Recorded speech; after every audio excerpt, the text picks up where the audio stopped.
मित्रहो, वक्तृत्व हे रेडिओ आणि टी व्ही प्रमाणात जनसंवादाचं एक प्रभावी माध्यम आहे.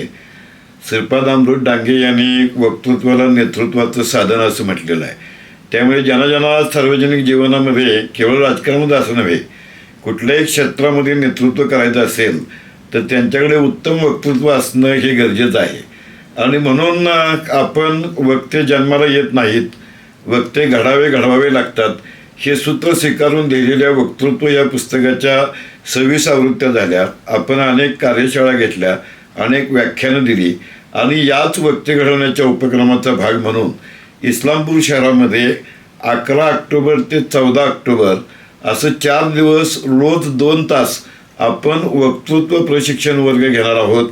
माझी आपल्या सर्वांना विनंती आहे, ज्यांना 18 वर्ष वरच्या वयाच्या व्यक्तींना या वक्तृत्व प्रशिक्षण वर्गामध्ये म्हणजे 11 ते 14 ऑक्टोबर या कालावधीमध्ये सहभागी व्हायचं आहे, त्यांनी कृपया माझ्या फोन नंबरवरती संपर्क साधावा ही विनंती.